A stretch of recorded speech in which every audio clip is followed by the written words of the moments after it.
Se existe algo que marcou a humanidade, foi a arte de dar vida a um conjunto de imagens. Do disco estroboscópico de Stampfer, das primeiras tentativas, do início das indústrias de animação, da Era de Ouro, até a vasta tecnologia que possuímos hoje para criar um desenho dentro de nossas casas. A arte de animar é uma das invenções mais importantes da humanidade. É tão importante que não conseguimos imaginar mais um mundo sem animações. Ela simplesmente faz parte de nossas vidas, principalmente da nossa infância e juventude. Um longa animado, uma série animada, um curta animado, não importa. Eles todos nos causam inúmeros sentimentos. É claro que isso depende muito sobre qual determinado tema se trata um desenho animado. Existem desenhos que nos emocionam, existem desenhos que nos trazem uma sensação de calma, outros que nos remetem à infância. Aqueles que são tão clássicos que não importa a idade, a gente sempre vai assistir e se impressionar com as mesmas coisas.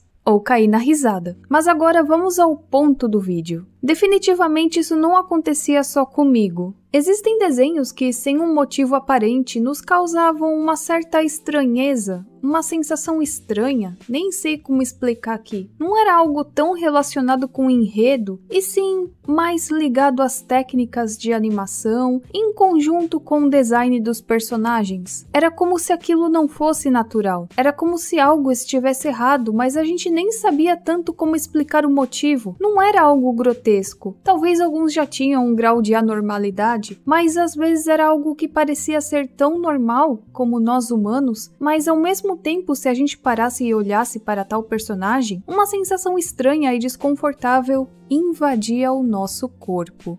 E isso não acontecia apenas com você. Existe uma teoria que explica tudo isso. O Vale da Estranheza, que em japonês é Bukimi no Tani, é uma relação hipotética entre o grau de semelhança de um objeto com um ser humano e a resposta emocional ao objeto. De acordo com essa teoria, objetos humanoides que têm muita semelhança com a gente, mas de uma maneira imperfeita, conseguem causar sentimentos de repulsa e desconforto. É como se houvesse uma queda na afinidade do observador humano pela réplica, mesmo que de outra forma ela aumente com a semelhança humana da mesma. Em 1970, Masahiro Mori publicou o artigo Bukimi no Tani, que apresentava a hipótese de que à medida que os robôs se tornavam mais humanos, eles se pareciam mais familiares, até chegar a um ponto em que imperfeições sutis de aparência os faziam parecer estranhos. Mori, que é um roboticista japonês conhecido por seu trabalho pioneiro nas áreas de robótica e automação, sustenta a ideia de que os construtores de robôs não deveriam tornar suas criações extremamente realistas à de um ser humano nos quesitos aparência e movimento. Além disso, esse tópico do Vale da Estranheza pode ir mais além e não se tratar apenas de robôs. No campo da animação, ele também pode acontecer.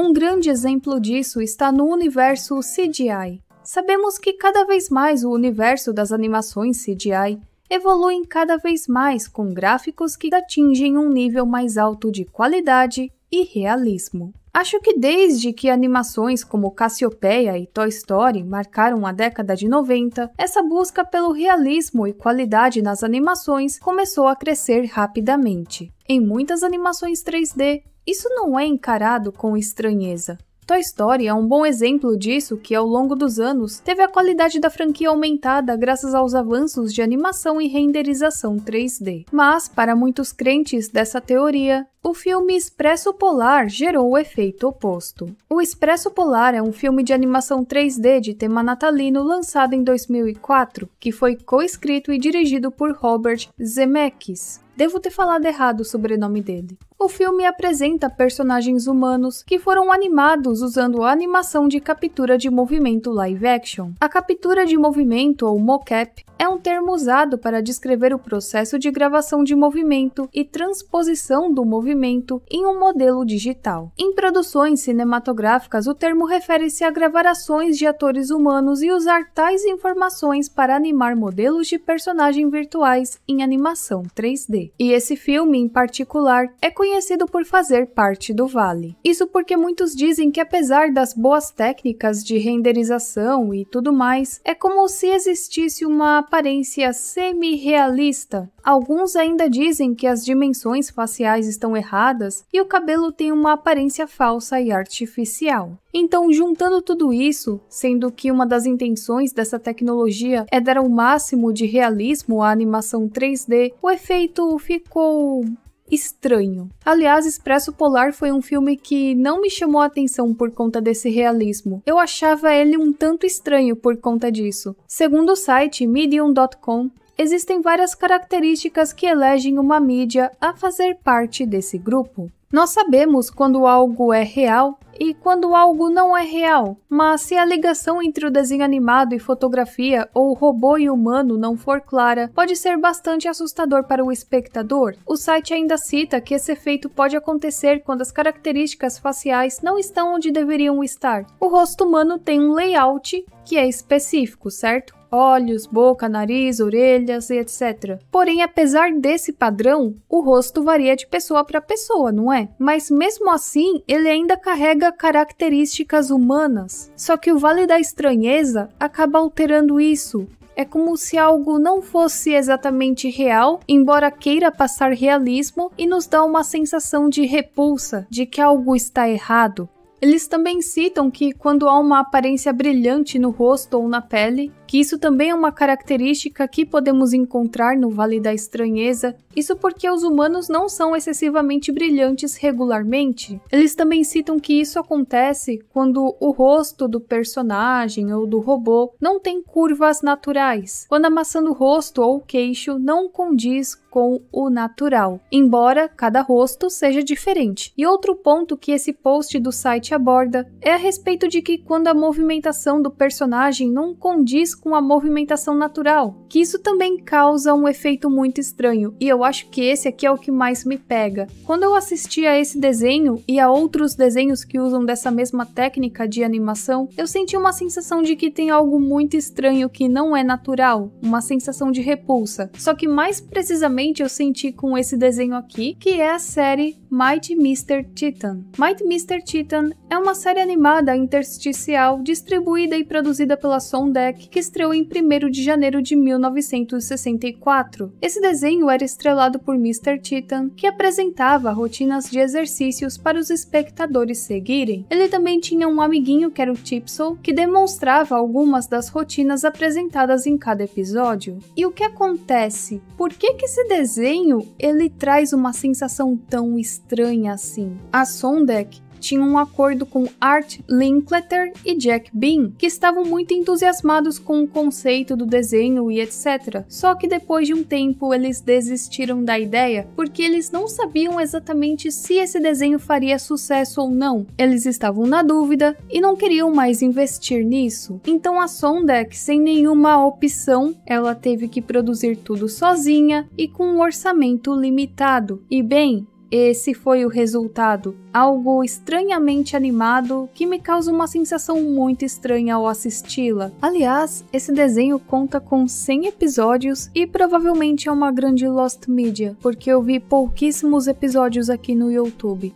Na década de 60 haviam vários desenhos animados que, na verdade, não eram tão animados como a gente pensava. Sim, eles contavam com cenas animadas, mas também contavam com esses tipos de cenas que, bem, deixavam a coisa bem bizarra e com a aparência de Vale da Estranheza. Como essas animações eram limitadas, toda vez que um personagem falava alguma coisa, eles colocavam esse personagem imóvel na cena, só que tinha uma boca humana no rosto imóvel falando, que dava esse efeito muito bizarro. Eu nunca consegui assistir esse tipo de animação, sério. Essa técnica, na verdade, se chama Synchrovox, e segundo muitas pessoas que acreditam nessa teoria, esse é um dos primeiros exemplos mais assustadores de Vale da Estranheza na animação. Sério, olha esse desenho aqui, o Clutch Cargo. Deixem nos comentários as opiniões de vocês a respeito dessa técnica, se vocês acham bacana ou se vocês, assim como eu, acham bem bizarro e puro Vale da Estranheza. E vamos aqui com mais casos do Vale. É claro que eu não vou citar todos aqui, são muitos e muitos casos, mas isso é um tema que eu quero abordar mais aqui no canal. Depende de vocês, né? Se vocês gostarem desse tema, eu posso abordar ele aqui mais vezes. Eu acho bem interessante, ainda mais no campo da animação. Esse caso exatamente não é uma animação, eu sei que eu deveria falar apenas de desenhos, mas não tem como falar de Vale da Estranheza e não citar esse filme horrível aqui do Cats. O Cats, ele foi baseado num musical de sucesso lá da Broadway e o musical é muito bom.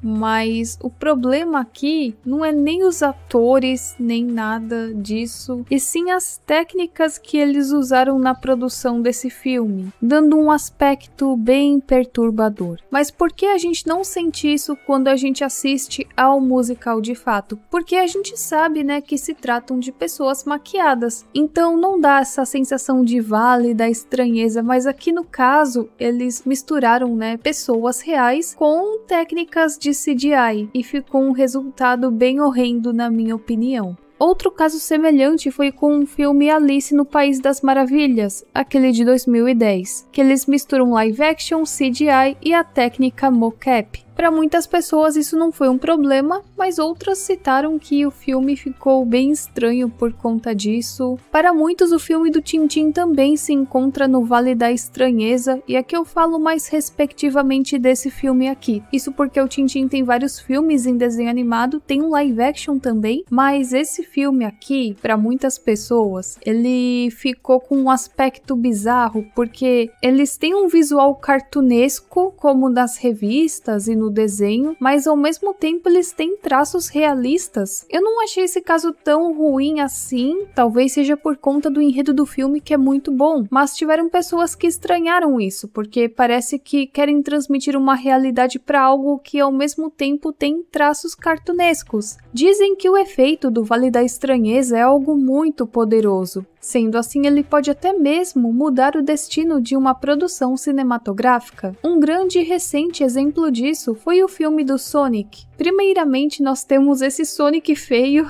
que estranhamente causa uma grande repulsa, e a gente já sabe a história. Isso gerou muitos memes, muitas reclamações e até teóricos da conspiração que acreditam que propositalmente usaram do artifício do Vale da Estranheza para chamar a atenção das pessoas para o filme, assim despertando uma curiosidade e apreço pelo filme, que foi reanimado para agradar o seu público, ou que na verdade, né, ele já estava animado daquele jeito bonitinho, como nós conhecemos depois, só que fizeram essa versão feia propositalmente para chamar a atenção das pessoas. Tem gente que acredita nisso, né? Aliás, nesse novo filme do Tico e Teco, que eu ainda não assisti, tem uma parte do filme que eles estão em um local que seria algo como o Vale da Estranheza, que você encontra vários personagens 3D que tem essa aparência realista e bizarra ao mesmo tempo. E adivinha quem aparece no meio desse vale? O Sonic feio? Alguns até dizem que a princesa Fiona do Shrek entra no vale, mas aqui mais precisamente a Fiona enquanto ela era uma humana e não uma ogra. Essa informação aqui eu tirei de um site gringo que vai estar aparecendo aqui para vocês, onde eles dizem, né, que a primeira versão da Fiona ficou muito realista, fazendo com que as crianças ficassem nervosas e até assustadas, e que muitas até acabavam chorando sempre que ela aparecia na tela. Então, com base nas respostas e feedback da personagem, os cineastas editaram a sua aparência antes do lançamento do filme nos cinemas, dando assim uma aparência mais cartunesca para Fiona, e evitando esse efeito do Vale da Estranheza. Temos também o caso do JJ, não esse JJ, e sim o JJ o Jatinho, que eram aqueles aviõezinhos com rostos humanos que são bem bizarros por sinal. Eu nunca gostei disso quando criança. Sério, eu sempre achei isso bizarro e toda vez que eu via isso passando em algum canal, eu trocava automaticamente para outro. Bom, a gente sabe que essa série é lá do final dos anos 90, ele tem aquele CGI bem velhinho, né, dessa década. Mas existe algo pior que o JJ o Jatinho de 1998. E aqui eu me refiro ao piloto do JJ o Jatinho, que é de 1994. Bom, na época eles não pensavam em fazer uma série em 3D do JJ. O que eles pensaram em fazer primeiramente foi algo parecido com as primeiras temporadas de Thomas. Eu acho que vocês devem saber que as primeiras temporadas de Thomas não eram em 3D. Tem um episódio dos Simpsons onde eles fazem referência ao Vale da Estranheza, eu acho que é uma referência ao Vale da Estranheza, onde o Homer imagina os seus filhos de uma maneira bem realista e acaba se assustando com isso. Aliás, toda vez que a gente vê nessas pessoas querendo pegar os personagens dos Simpsons e dar uma realidade a mais pra eles, sempre acaba de uma maneira bizarra que causa uma sensação de repulsa muito grande em mim. Sério, pra mim Simpsons tem que ser desenhado do jeito que é. Tá, eu sei que antes eles eram desenhados de uma maneira bem mais feia. Os traços depois ficaram bonitinhos e depois ganharam uma certa qualidade com o passar dos anos, embora as temporadas, né, tenham decaído bastante de qualidade, não no quesito animação, no quesito enredo mesmo. Alguns também acreditam que o efeito do Vale da Estranheza também vale para bonecos, além de muitos fantoches. Então, aproveitando esse vídeo, eu vou falar de um exemplo clássico, que é o programa de televisão infantil Peppermint Park. Programa esse que foi lançado em VHS, ao todo são 6 volumes, e teve seu lançamento entre 1987 a 1988. Bom, esse programa ele mistura live action, animações e esses bonecos feios aqui. Só que diferente de outros fantoches que nós sabemos que são fantoches e que apesar de terem características humanas, eles ainda assim lembram fantoches, esses daqui meio que traziam um aspecto estranho. Esses fantoches dão a impressão de que estão entre a semi-realidade. Por isso mesmo, muitos acreditam que ele também faça parte do Vale da Estranheza. O site Screen Rant adicionou esse programa infantil em uma lista de programas infantis esquecidos e medonhos, e segundo eles, esse programa se encaixa assim no Vale da Estranheza, além de contar com uma atuação meio melancólica, o que faz a gente se sentir meio estranho ou perturbado ao assistir Peppermint Park. Um outro exemplo que talvez alguns discordem, mas que eu quis colocar aqui no vídeo também, é o caso do desenho Angela Anaconda, que primeiramente ele tem aquela animação em cutout. O bizarro desse desenho, que eu também não consegui entender o que as pessoas viam de bom nesse desenho, e eu acredito que seja por conta dele fazer parte do Vale da Estranheza, é que aqui nós temos personagens assim cartunescos, com essa animação bem limitada, mas ao mesmo tempo eles têm rostos realistas. E bom, gente, eu vou parar esse vídeo por aqui. Eu quero falar ainda mais a respeito desse tema, se vocês gostarem bastante. Eu citei alguns exemplos aqui para vocês compreenderem a teoria, e depois eu posso falar mais diretamente a respeito de outras produções que contêm momentos Vale da Estranheza, ou contém personagens que fazem parte do Vale da Estranheza, ou a animação por completo faz parte do Vale. Então é isso, eu espero que vocês tenham gostado do tema, desculpa se eu não consegui me explicar muito bem a respeito. É isso, a gente se vê na próxima e tchau, tchau!